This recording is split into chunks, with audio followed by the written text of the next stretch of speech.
Semana Santa Radio, la radio que se ve. En Canal Sur Radio, Semana Santa en Andalucía, con Manuel Mateo Pérez.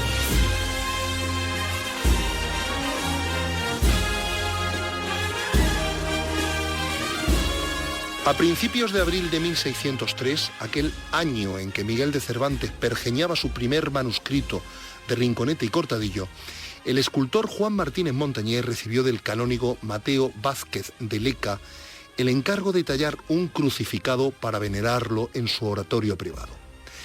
El maestro, nacido en Alcalá la Real, talló una imagen de 1,90 m de altura.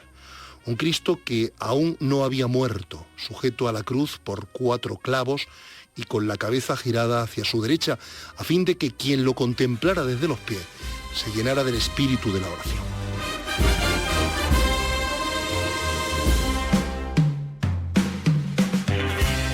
Aquella obra fue conocida como el Cristo de la Clemencia, y lo que no imaginó su escultor es que se convertiría al poco tiempo en modelo para los crucificados barrocos que enaltecieron las iglesias y conventos no solo de Andalucía, sino de buena parte de España. Había germinado el barroco. Juan Martínez Montañés, nacido en una ciudad al sur de Jaén en 1568, fue maestro e inspirador de los grandes nombres del barroco español como Juan de Mesa, Alonso Cano, Juan de Oviedo y Francisco Ocampo. Vivir entre 2 siglos no es solo participar de 2 fechas, es también anunciar 2 maneras distintas de ver el mundo, al menos de ver y de comprender el arte. A Martínez Montañés le tocó vivir entre el final del manierismo y el principio del barroco. A ese modo expreso de entender la escultura, los historiadores y críticos, algunos de ellos al menos, le pusieron una etiqueta nueva: naturalismo.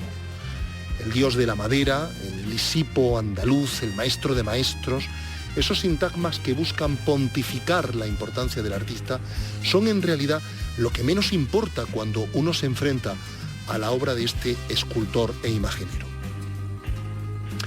Martínez Montañés se formó en el taller granadino de Pablo de Rojas, donde ingresa en 1580. Pero su precoz talento estaba reservado a los grandes encargos. 7 años después llega a Sevilla y las grandes fundaciones religiosas fijan sus ojos en él y comienzan a solicitarle encargos. El artista no defrauda y su fama se extiende en aquella Babilonia del pecado, como la denominaba con desdén Felipe II. Contrajo matrimonio con 2 mujeres, con la primera tuvo 6 hijos y con la segunda 7.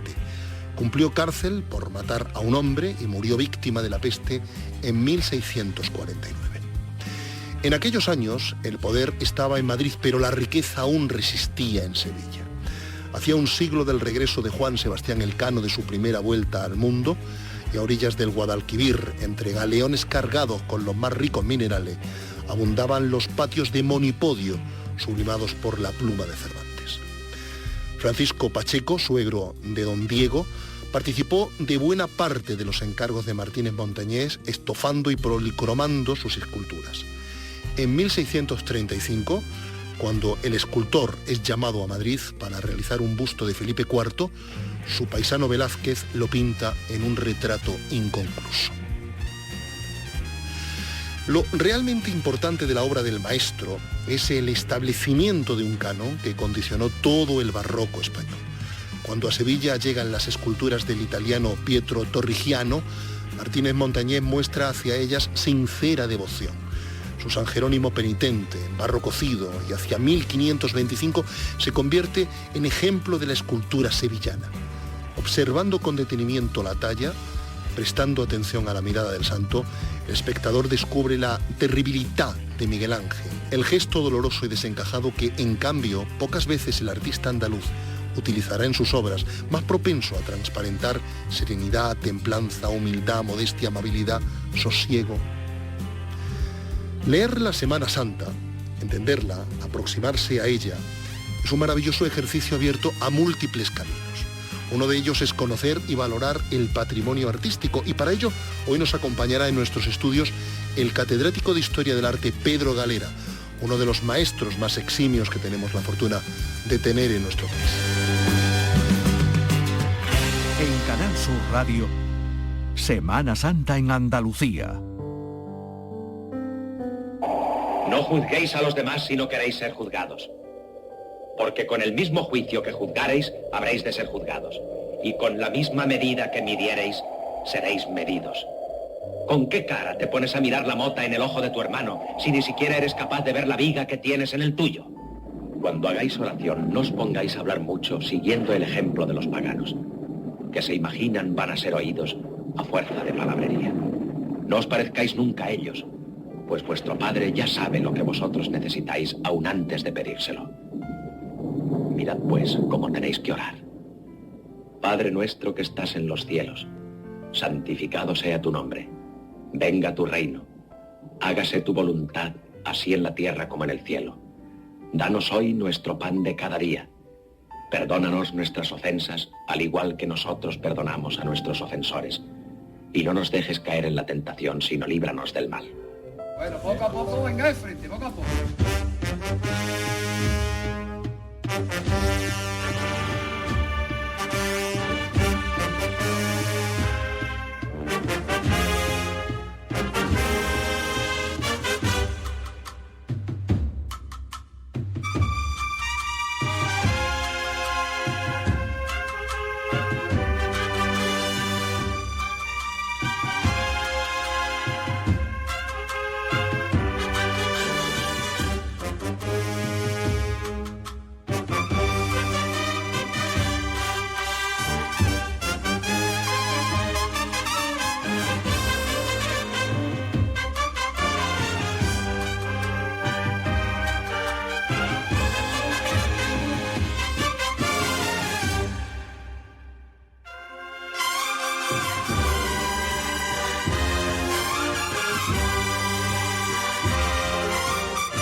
Semana Santa en Andalucía.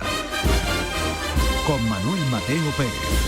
Es uno de los más reconocidos historiadores de arte españoles, es autor de obras insustituibles y sus opiniones fijan un canon. Pedro Galera Andreu es catedrático emérito de la Universidad de Jaén. Pero antes de llegar a ella, paseó su vocación docente por Murcia y por Granada. En la actualidad es director de la Cátedra Andrés de Vandelvira, autor de numerosos libros, el último dedicado a Venecia, editado por Tinta Blanca. Pedro Galera, maestro Galera, buenas noches. Buenas noches. Es un placer tenerlo esta noche en Semana Santa en Andalucía. Comentábamos al principio, hay muchas maneras de leer la Semana Santa, ¿verdad? Una de ellas es conociendo el rico legado artístico que arquitectos y escultores han legado a nuestra cultura. Sí, además diríamos que el aspecto más visible, ¿no?, más perceptible y el que evidentemente transmite, quizás como ningún otro, todo lo que representa la Semana Santa. Pero claro, la Semana Santa, ante todo y sobre todo, es un fenómeno religioso y mueve a una masa enorme de personas. Por tanto, en la Semana Santa hay que apreciar valores antropológicos, sociales y artísticos, siempre bajo el objetivo, bajo la orientación de lo que es la imagen religiosa. De lo que es la imagen religiosa. Y esa ha sido la manera en la que los andaluces nos hemos enfrentado o hemos asumido, digamos, esa lectura del arte dentro de la religión.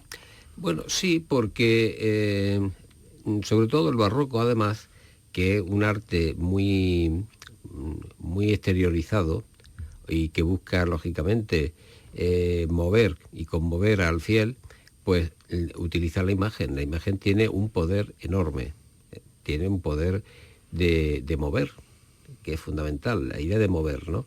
Y entonces esto quiere decir que ante la imagen el fiel entra en un proceso de empatía, de identificación con lo que ahí se representa, que gira fundamentalmente en el drama de la pasión en torno a lo que es el sufrimiento de Cristo y su madre, que son los dos grandes protagonistas. ¿Pero por qué esa atracción? Pues por esto que digo, porque se presentan realmente en su aspecto más humano. Y ese aspecto humano es el que lógicamente hace que el fiel no vea a la deidad como algo distante, como algo que está lejos y digamos inaccesible, sino que es algo que se puede palpar prácticamente, ¿eh? Y de hecho es que el barroco pues es un arte que mueve tanto a los sentidos que efectivamente el primero es la vista, pero es que incita a tocar, hay también incluso el olor, que es tan importante en todo el fenómeno de la Semana Santa, coincidiendo con el efecto de la primavera, ¿no? Con la que coincide el olor no solo de las flores, el olor también del incienso o de la cera. Es decir, hay todo una serie de factores que son sensoriales y que contribuyen a esa idea, ¿no? Factores que nos llevan, maestro Galera, a conmovernos frente a la imagen, frente al sufrimiento y al mismo tiempo frente a todo aquello que lo rodea. Uh-huh. Y claro, de ahí que se produzcan realmente, diríamos casi, si me permite la expresión, espectáculos catárticos, ¿no? Es decir, de llanto, por supuesto, que quizás la manifestación primera, pero que puede en un momento determinado, diríamos incluso al lamento, al grito. De hecho, la saeta es una típica manifestación cantada, pero de eso, ¿no? De desgarro ante el sufrimiento de la muerte. Esto ha ocurrido en otras muchas facetas, ¿no? Del arte religioso. Pienso, por ejemplo, en el efecto de las reliquias. Cuando, por ejemplo, se muestra una reliquia que se considera lógicamente divina y por tanto cargada también de misterio, nada más que la contemplación, el enseñar esa reliquia, produce efectos verdaderamente catárticos, ¿no? Hablábamos al principio de nuestro programa, en Semana Santa de Andalucía, de Juan Martínez Montañés y del tránsito entre el manierismo y el barroco. ¿Cómo se produjo ese camino, Pedro? ¿Qué lo motivó? ¿Qué desató esa suerte de genialidad artística en el siglo XVII? Bueno, el paso es realmente el paso que se da desde un concepto del clasicismo más estricto, precisamente a un clasicismo más concreto, más fenoménico, que es lo propio del barroco. Martínez Montañés se encuentra en ese cambio de siglo. Todos los cambios de siglo son enormemente interesantes porque suelen casi siempre coincidir precisamente con cambios en la mentalidad y por tanto también cambios en en las artes y en todo esto, ¿no? Y el caso de él es muy claro porque es un hombre que tiene una formación muy clásica, en el concepto de la proporción, de la armonía de las partes con el todo, que es lo básico de la estética del Renacimiento, y de ahí también que él rehúya la gesticulación. Él no cae todavía en ese dramatismo demasiado extrovertido, es muy contenido. Y esto es lo que le ha dado ese timbre, efectivamente, de gran clásico. Pero, efectivamente, abre la puerta, deja la puerta abierta a lo que va a venir después, que es utilizando sus modelos, sobre todo su famoso modelo de Cristo, a partir del famoso Cristo de la Clemencia, que es una pieza absolutamente, yo creo que única, ¿no? En la escultura, no ya de ese momento, sino yo diría que de la escultura española. Y lo que va a venir detrás es siguiendo más o menos ese canon de figura, pero lógicamente ya añadiéndole una serie de notas que son, digamos, más anecdóticas, pero que son también enormemente estimulantes, como es la profusión de la sangre, de la herida, todo ese dramatismo, ¿no? Que es lo que representa, por ejemplo, en el otro extremo, el cachorro de Ruiz Gijón. Ese dramatismo, esa manera de exacerbar el dolor a través de la escultura y la pintura también barroca, ¿es propio de Sevilla, de aquella época del 17, o se extiende a otras regiones, a otras provincias, a otros territorios de España y de Europa? No, el fenómeno como fenómeno barroco es un fenómeno cultural de época y se extiende a todos los sitios. Hay matices. Por regla general, yo creo que en la parte castellana y en el norte de España se observa, diríamos, un dramatismo como, si me permite la expresión, un poco más brutal, como más directo. En Andalucía siempre hay un punto, digamos, de belleza, de contención, aún dentro también, como digo, de las manifestaciones que hubo sobre todo ya a partir, conforme fue avanzando más el barroco cuando más alcanza su cenit en el 18, más que en el 17, ¿no? Pero bueno, ya entre finales del 17 y todo el 18 sí que se llega a ese punto. Pero insisto, en el caso andaluz, efectivamente hay, digamos, como un sentido de belleza contenida que sería, digamos, como una especie de belleza más clásica. Esta cosa, esto aunque sea siempre un poco simplificado, pero se puede ver. Hay escultores magníficos en Castilla. Todos conocemos la obra de Gregorio Fernández en Valladolid. Es espléndida, también un hombre que maneja perfectamente todo lo que es el tema de la proporción, de la anatomía, por tanto un gran maestro de la escultura. Pero sus Cristos, sus imágenes, todas tienen un punto de dramatismo más elevado, por así decirlo, más alto, que el que quizás podamos ver en el caso andaluz. Ese punto de dramatismo es el que separa, el que dista a la Semana Santa castellana de la Semana Santa andaluza. Bueno, eso va acompañado, no solamente la imagen, es también la puesta en escena.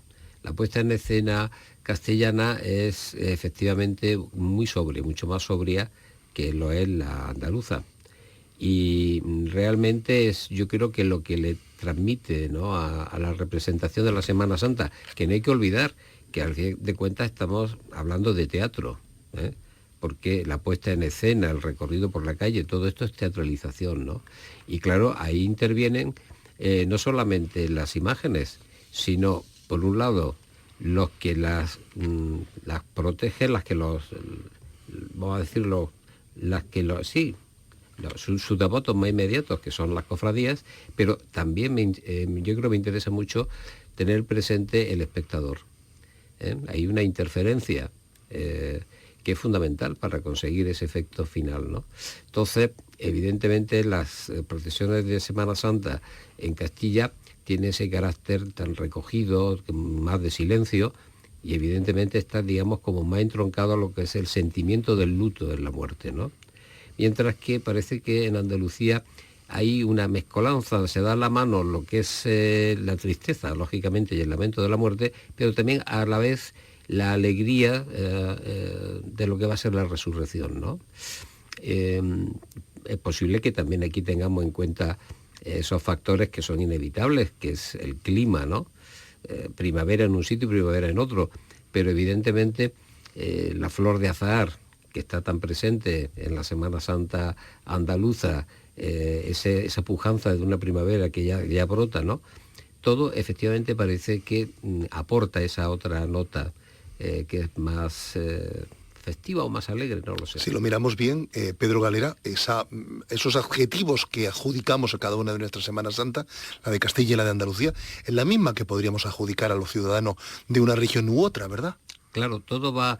Es que hay una perfecta identificación. Los individuos están identificados con su tierra. Las señas de identidad vienen marcadas por toda esa herencia que viene ya dada primero por el lugar, lo que es el lugar geográfico en sí, y luego toda la derivación de las condiciones, digamos, del suelo, ¿no?, de la tierra. Hay hasta el carácter, se habla del carácter, ¿no? Se habla del carácter castellano, se habla del carácter andaluz, como caracteres distintos, y lógicamente si nos trasladamos a la América, incluso a la América, digamos, española, a la América descubierta por los españoles, pues apreciaríamos también toda una serie de matices que son los lógicos del lugar donde se desarrollan las cosas. Hablaba usted de la América colonial.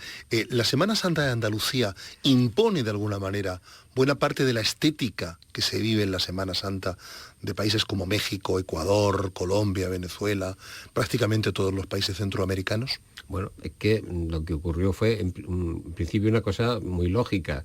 Se trasladó directamente las devociones y los cultos de Andalucía o de Castilla a América, lo mismo que incluso hasta se les puso nombres a las ciudades que eran réplicas de las ciudades de donde eran originarios, diríamos los dueños, por así decirlo, pues de la misma manera se llevaron todas las devociones, es decir, todas las imágenes más populares de España, esos cientos casi de vírgenes que hay, todas tienen su réplica en América. Ahora bien, como es lógico, allí enseguida sufren una transformación, una transformación que es una adaptación. Y lo que sí es curioso, bueno, interesante, es que el concepto del dramatismo en muchas regiones de América, pues digamos que se incentivó, porque la propia tradición cultural de ellos era propensa a ese tema de la muerte, del sufrimiento, etcétera, ¿no? Y de hecho vemos escenas que son todavía muchísimo más exageradas que vemos en España, ¿no? De flagelantes, por ejemplo, vivos. Y las mismas imágenes acabaron también adoptando también su peculiaridad, ¿eh?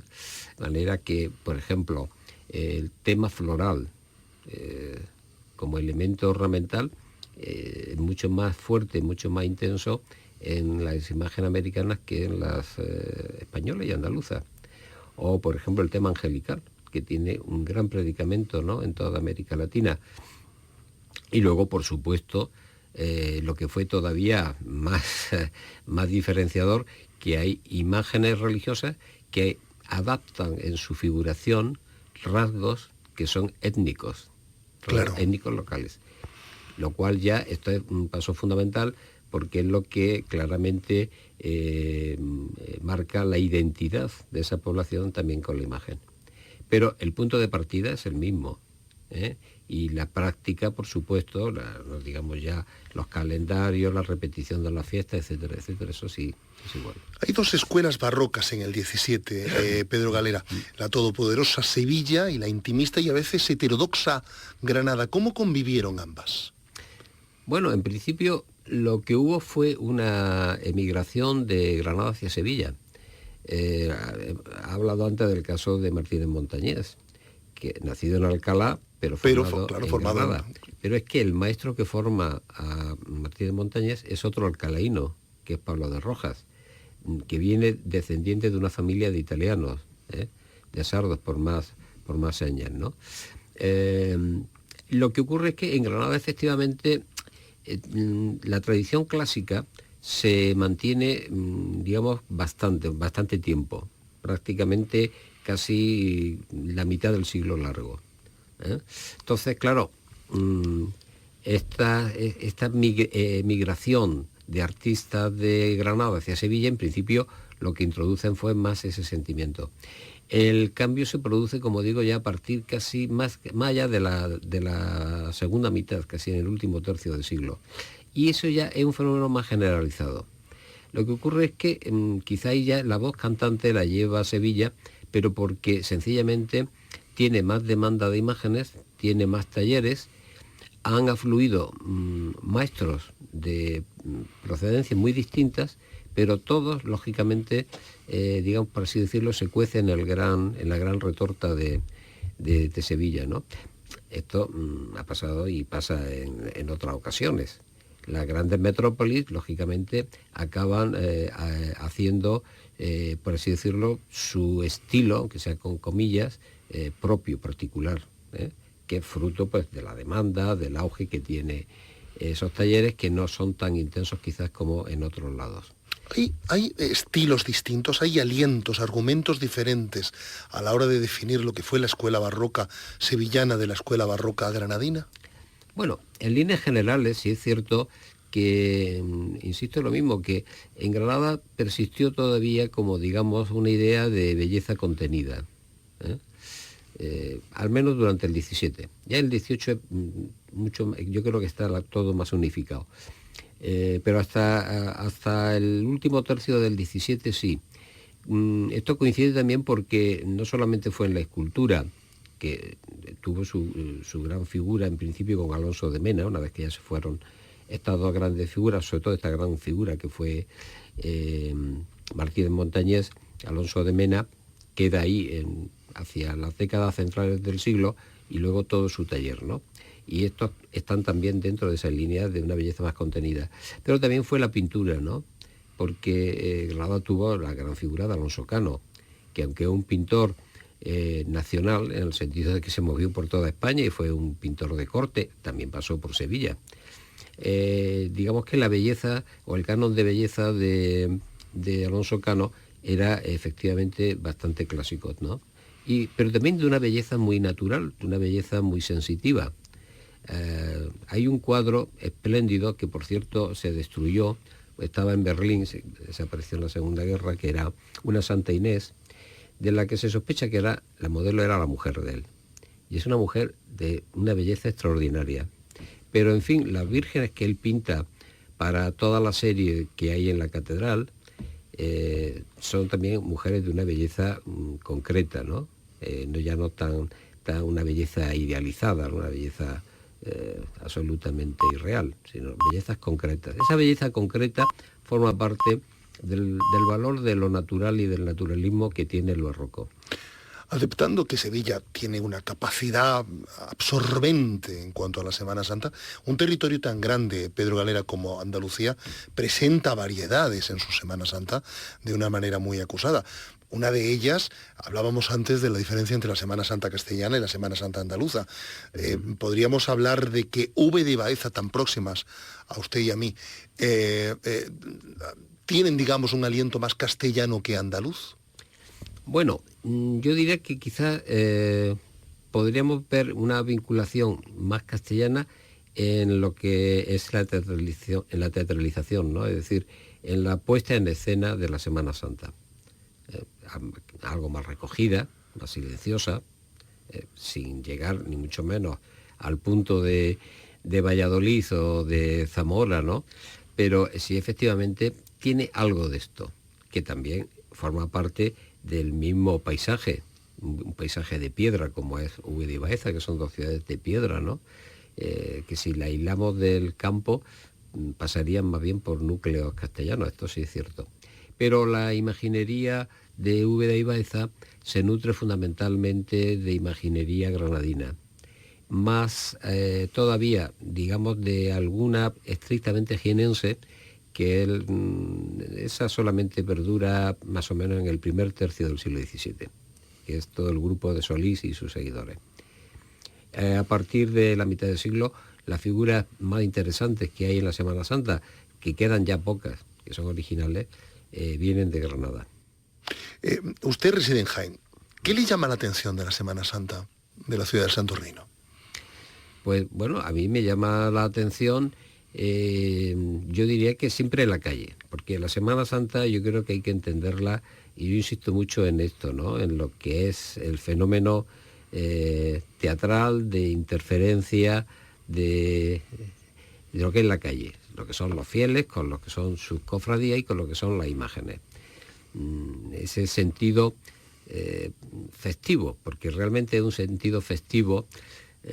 Se vive en Jaén algo menos, yo diría que un poquito menos riguroso desde el punto de vista religioso que incluso en Sevilla y que en otras ciudades andaluzas, porque en Sevilla, con todo lo que tiene también indudablemente de carácter festivo, pero sin embargo hay un sentido, diríamos, como más centrado, ¿no?, de lo religioso.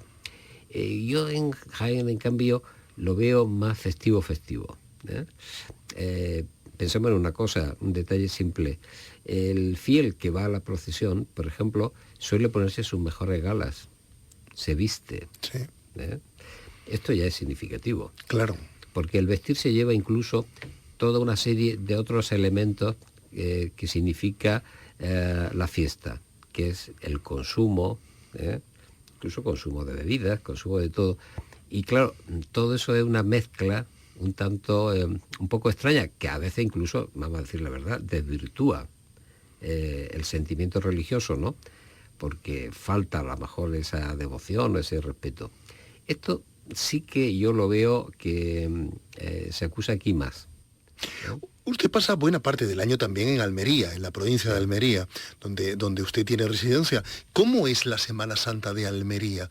¿Qué le llama la atención de aquella esquina andaluza? Pues se ha revitalizado mucho, yo creo que en estos últimos años. Y Almería tiene, digamos, un pequeño, no sé si se puede considerar defecto, que es que trata de acercarse mucho en todo lo que son este tipo de celebraciones al modelo sevillano. Igual ese pecado lo comparte buena parte de toda Andalucía. Que hay que decir, eso también es cierto, que no es solamente de ellos, ¿no? Que es bastante generalizado. Pero bueno, eso yo creo que ha servido también para que precisamente las procesiones tengan más brillantez de un tiempo a esta parte. Luego además sí comparte otra cosa, y es, digamos, cierta afición también al lujo, que viene por la parte murciana, el salcillo. Sí, que no solamente es el salcillo como figura, son las cofradías. Es decir, es que en Murcia, y no digamos ya en Lorca, el terciopelo es dominante en las túnicas, y el oro, y ya el espectáculo, por supuesto, en Lorca, claro, ¿no? Con esas carreras y con esa puesta en escena del mundo de los imperios, sobre todo el imperio egipcio, ¿no? y de Nabucodonosor y todo esto. Ese sentido ya, eso sí que es verdad que es la apoteosis de la fiesta, de los festivos. La Semana Santa como teatro. Sí. Exactamente. Pedro Galera es catedrático de Historia del Arte y es uno de las cabezas más brillantes que tenemos la fortuna de tener en nuestro país para analizar cualquier argumento que pongamos sobre la mesa. En este caso ha sido la Semana Santa. Pedro Galera, buenas noches por su amabilidad. Gracias una vez más por su presencia y por su sabiduría. Gracias por invitarme y compartir esta charla amistosa, que yo espero que también los oyentes pues la hagan suya. Un abrazo muy fuerte. Gracias por todo. Semana Santa en Andalucía, con Manuel Mateo Pérez. Canal Sur Radio. Joaquín Turina, a pesar de ser uno de los mejores compositores nacidos en Sevilla, solo tiene una marcha compuesta para la Semana Santa. Se titula Marcha Fúnebre a Jesús de la Pasión, compuesta en 1899, pues pertenecía a la nómina de hermanos de la Cofradía del Salvador. Sin embargo, dos obras suyas han sido adaptadas a marcha procesional, la procesión del Rocío y Margot, en su inicio una ópera de amor escrita por Gregorio Martínez Sierra que une Sevilla y París. La trama de aquella ópera, en la que está inspirada la marcha procesional, es un turbio triángulo amoroso. José Manuel viaja a París con unos amigos sevillanos. Allí conoce a Margot, una cabaretera parisina que se enamora perdidamente de él. Cuando José Manuel vuelve a Sevilla, deja atrás la historia con Margot y le jura amor eterno a su novia de toda la vida, a Amparo. Pero Margot no se olvida de él y aprovecha la Semana Santa para visitar y buscar a José Manuel. La marcha procesional está inspirada en el momento en el que José Manuel y su novia asisten a una procesión de Jueves Santo. Margot termina por encontrarlo. La parisina manda a un niño que le entregue un mensaje y José Manuel, aturdido, se acerca a ella discreto e incómodo para decirle que su único amor es Amparo, que en ese preciso momento entona una saeta. La marcha Margot, que escuchamos a continuación, está interpretada por la Sociedad de Nuestra Señora de la Oliva, del Araal, Sevilla.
En Canal Sur Radio, Semana Santa en Andalucía.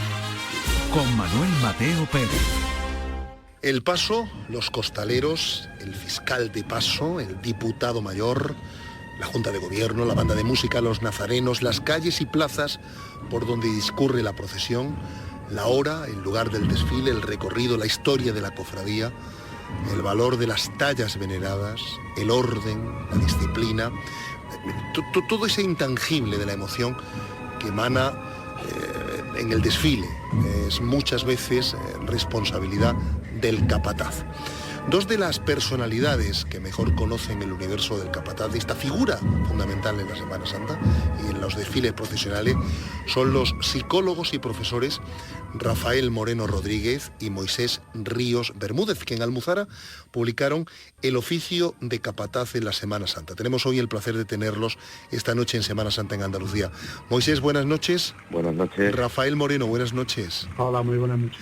Moisés Ríos Bermúdez es doctor en psicología y máster en psicoterapia relacional, es profesor de psicología evolutiva y de la educación en la Facultad de Ciencias de la Educación de la Universidad de Sevilla.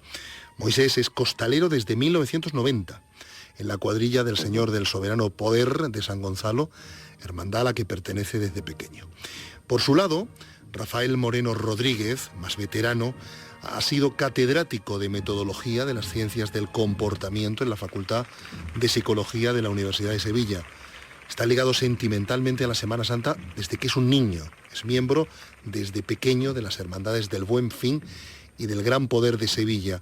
Rafael, por cierto, usted desfila al lado de la talla de Juan de Mesa, del Gran Poder, a su lado, y eso en Sevilla es uno de los honores más grandes a los que se puede aspirar, ¿verdad? Pues sí, la verdad es que es un auténtico privilegio, que se gana a base de años de fidelidad a la hermandad y al Señor, y la verdad es que sí, que nada, en los últimos años voy muy cerca de él en la madrugada. ¿Siente usted ya el pellizco de la cercanía? Sí, casi todo el año, pero sobre todo después de los Reyes Magos, mucho más. Moisés Ríos, ¿cuándo surge la figura del capataz en Semana Santa? Bueno, existe información de hace muchísimos años de los primeros antecedentes ya, de algún capataz, ¿no?, que incluyen detalles, pues por ejemplo como que ya en 1635 era tradicional que los cargadores fueran personas del muelle, ¿no? Entonces claro, ya desde aquellos primeros momentos alguien tendría que dirigirlo, ¿no? Y bueno, ya aparecen algunos nombres, ¿no?, como lo cita Teodoro Falcón, un investigador, ¿verdad?, que Pablo de Torres parece que un carpintero, ¿no?, pues allá por 1587 pues ya llevó o comandó aquella cuadrilla de hombres, ¿no? La figura del capataz, Rafael Moreno Rodríguez, es fundamental para entender el universo de la procesión, digamos la liturgia del desfile procesional. ¿Sobre él recae prácticamente toda la responsabilidad de que todo salga bien? Pues sí, la máxima responsabilidad recae sobre el capataz, porque es la figura sobre la que delega la Junta de Gobierno y la que le entrega, digamos, su bien más preciado, como son las imágenes de devoción de esa hermandad, y bueno, todo el material también artístico que supone el paso, ¿no? Un valor incalculable, ya no solo por lo material, sino también por lo anímico, por lo psicológico, ¿no? Y realmente, pues, esa es la figura en la que delega a la Junta de Gobierno. Es cierto que bien ayudado por un equipo del que se tiene que rodear, que por eso es lógico que lo elija él, porque él es el máximo responsable tanto de lo bueno como de lo malo, y ayudado, ya digo, del equipo y obviamente por sus costaleros, lógicamente. Moisés, por situar a nuestros oyentes, ¿cuál es, en términos generales, claro, la labor de un capataz? La labor, digamos, más abierta frente al paso, frente a los costaleros, frente al desfile. Bien, nosotros les preguntamos por esto porque lo más evidente pues es la conducción del paso. Sin embargo, los capataces que entrevistamos pues nos dijeron que eso, aunque era lo más evidente, era siendo importante, quizás no lo más importante.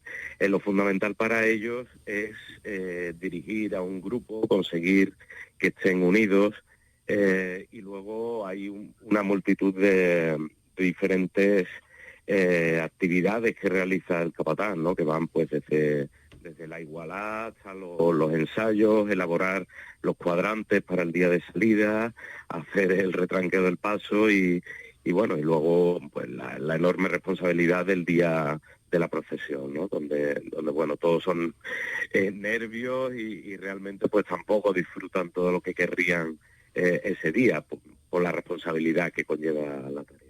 Rafael, uno de los muchos méritos que tiene su libro, el libro que usted firma junto a su compañero Moisés Ríos, El oficio de capataz en la Semana Santa, editado en Almuzara, editado en esta editorial de Córdoba, es esa simbiosis que ustedes como psicólogos y profesionales de la psicología establecen a la hora de recordar las emociones que embriagan al capataz. Me parece un mundo fascinante. ¿Cómo han aplicado sus disciplinas científicas a la hora de evaluar o de entender una figura tan importante en la Semana Santa de Andalucía? Bueno, pues en toda la fase de la investigación. Fue una investigación que duró casi 7 años. Y desde el principio, desde la planificación de lo que íbamos a estudiar, pues ya aplicamos lógicamente el esquema, las herramientas que nos da la psicología de aspectos que podíamos investigar, ¿no? Que se puede resumir que lo que queríamos estudiar era qué hace, qué piensa y qué siente un capataz en su labor y por su labor, ¿no? Entonces, desde el principio, desde la planificación, a eso lo aplicamos, diseñamos las entrevistas, planificamos la recogida de datos en una muestra que era representativa, procuramos que fuera representativa, una muestra amplia de capataces, y después a la hora de analizar los datos, pues obviamente también aplicamos los mismos esquemas que nos da nuestra ciencia, nuestra disciplina, ¿no? Es decir, tanto los aspectos de contenido, qué cosas podíamos estudiar o qué nos interesaba estudiar y cómo hacerlo en su metodología, siguiendo la metodología. Y Moisés, dígame, ¿qué siente? ¿Cuáles son las emociones que embriagan al capataz? ¿Cuáles son los desencadenantes y los motivos para ejercer esta función tan importante en la Semana Santa? Bueno, las emociones son muchas, porque bueno, es una tarea donde hay muchos factores que influyen en lo que están haciendo, en contacto con los costaleros, el paso, y son muy diversos los factores que generan emociones agradables en el capataz, como alegría, orgullo cuando las cosas salen bien, cuando ven que todo funciona a la perfección, pero también otras no tan agradables, ¿no? Como tristeza o incluso enfado también, cuando hay algo que no está funcionando como se espera, ¿no? También esa precaución que tienen, ¿no? Incluso, pues bueno, un poco de miedo a veces, ¿no? Cuando la situación, por cuestiones climatológicas o por cualquier elemento que distorsione el transcurrir de la cofradía, pues puede influir en ellos, ¿no?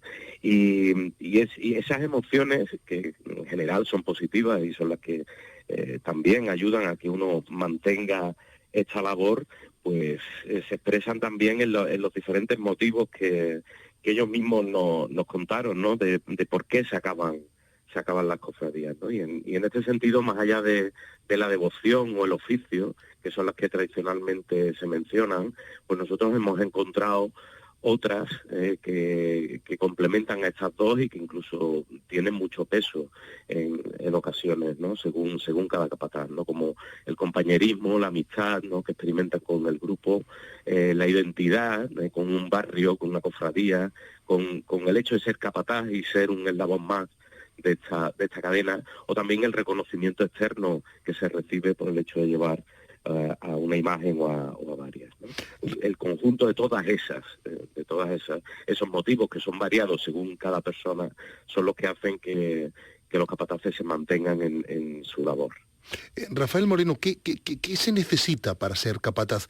¿Cuál diría usted que son las facultades que ha de tener un capataz para desarrollar con éxito su labor en la Semana Santa? Bueno, son varias características las que los muchos capataces que hemos entrevistado nos han ido indicando, ¿no?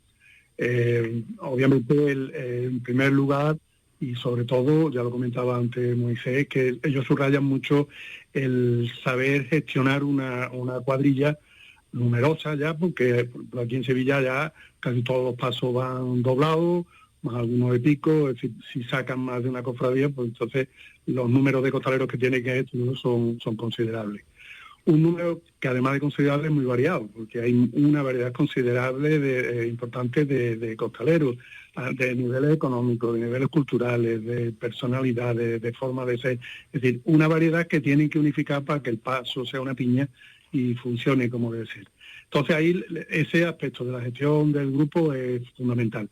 Ahí lo que ocurre es que como sucede en las personas, pues hay variedad. Hay personalidades distintas y cada capataz, según su personalidad, pues presta más atención a unos aspectos o desarrolla su tarea, esa gestión del grupo, de una manera más rígida, a otros más flexible. Es decir, ahí entra la variedad importante. Y después, obviamente, junto con la gestión, pues una capacidad para conducir el paso y tener una buena perspectiva y de saber que el paso por donde debe, los sitios que son estrechos, irregulares, pues tiene que saber llevarlo, cuidando, que lo subrayan mucho, cuidando a los costaleros de los que no se puede abusar, obviamente. Moisés Ríos, la figura del capataz sevillano ha condicionado la labor, el vocabulario, la estética del capataz del resto de ciudades andaluzas. Bueno, desde mi punto de vista, Sevilla siempre ha sido un espejo, ¿no? Donde se han mirado otras provincias, ¿no? Bueno, porque quizás por su centralidad en Andalucía, quizás por los años que la tradición, ¿no?, tan arraigada en la comunidad, ¿no?, sevillana. Y bueno, efectivamente, ¿no?, los capataces, pues igual que los costaleros, en la forma de llevar los pasos, en la música, en muchos aspectos, ¿no?, de nuestra fiesta aquí en Sevilla, pues parece que efectivamente se ha ido reflejando, ¿no? No obstante, pues bueno, yo creo que cada localidad pues tiene sus formas también, ¿no? Me parece estupendo que se mantengan, porque en realidad lo que hacen es enriquecer lo que es la Semana Santa en Andalucía y en otras comunidades. Rafael, Moisés, tengo una última pregunta para ustedes. Me gustaría que fueran muy concretos. Quédense con un momento de la Semana Santa, una hora, un día, una calle, una estampa, una fotografía. Empezamos con usted, Rafael. Cualquiera de los momentos de mis 2 estaciones de penitencia, con la Hermandad del Gran Poder y con la Hermandad del Buen Fin. Pero eso es muy ambiguo y muy grande y muy extenso. Dígame una calle al menos. La calle Cardenal Espínola, junto a la Plaza San Lorenzo, que va desde la Gavilla a la Plaza San Lorenzo. Moisés. Lunes Santo, calle San Jacinto, de vuelta, Soberano Poder, delante de la Capilla de la Estrella. ¿Estamos hablando de qué hora? Más concreto no puedo decir. Sobre las 11, 12 de la noche prácticamente. Rafael Moreno y Moisés Ríos son los autores del libro El oficio de capataz en la Semana Santa. Hemos aprendido mucho de ellos, de una figura capital en la Semana Santa para el éxito de todo desfile procesional. Rafael y Moisés, muchas gracias por su amabilidad. Muchas gracias. Ay, ay, esperanza, Macarena. Ay, ay, Rosa de Mayo,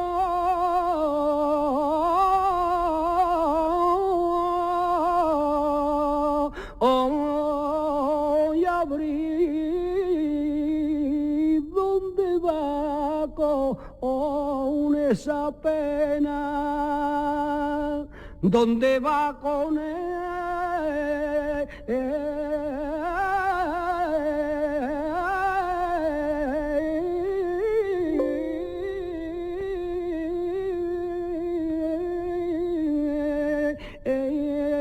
Esta pena soberana ha de sangría, oh mare de alma reina soberana, estrella del firmamento, lucero de la mañana.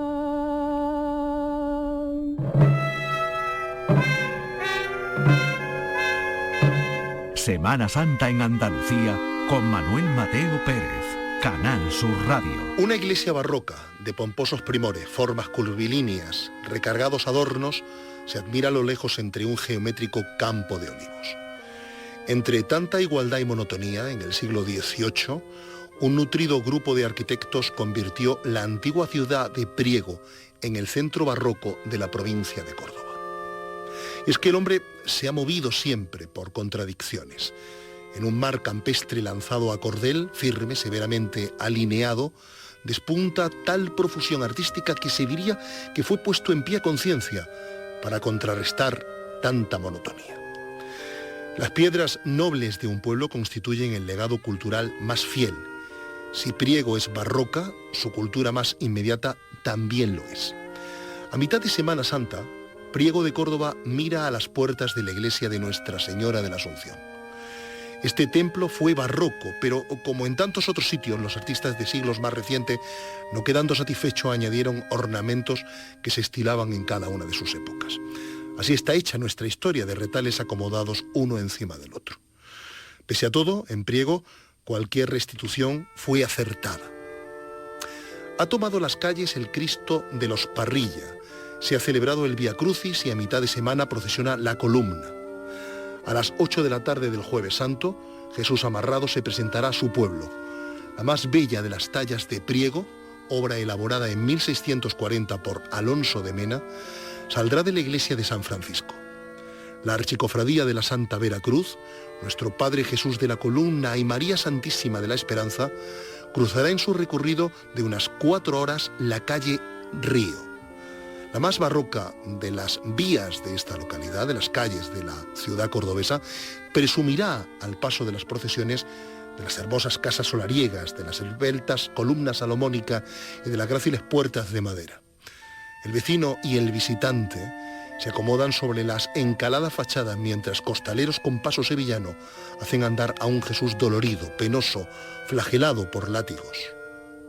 En la misma calle donde nació Niceto Alcalá Zamora, presidente de la Segunda República, el paso de penitencia se luce con el colorido blanco y verde de las túnicas, los capirotes de los cofrades, la hermosa alfombra de flores moradas, blancas, rojas que decora los 3 pasos. Cuando la procesión regrese a su templo, el vecino de esta villa, asentada al este del Parque Natural de las Sierras Subbéticas, retomará fuerzas para otra cita religiosa. Será el Viernes Santo, cuando la ciudad vista de color nazareno, de las mismas tonalidades que poseen los vecinos pueblos jiennenses de Alcalá Real y Alcaudete. Jesús con la cruz se reencuentra con el pueblo de madrugada, cuando del campo de olivar no se ha difuminado la bruma. Todo Priego, columnarios y nazarenos salen al encuentro de un Cristo que aúna y funde querencias. La mañana despunta por el Palenque, por la plaza del Corazón de Jesús, donde el aire es fresco y limpio y los sones de unas trompetas y el golpeteo de unos tambores anuncian la subida a un monte, el Calvario, que bien podría ser esta misma ciudad de Priego, tan rodeada de olivos, tan ungido de aceite. Saludos de Manuel Mateo Pérez, que escribe y presenta, y de Eduardo Cruz al frente de los mandos técnicos. Mañana volvemos a esta misma sintonía, a Canal Sur Radio y a Radio Andalucía Información. Será a las 10 de la noche en Semana Santa en Andalucía. En Canal Sur Radio, Semana Santa en Andalucía. Con arrimo y sin arrimo, con Manuel Mateo Pérez. todo me voy consumiendo.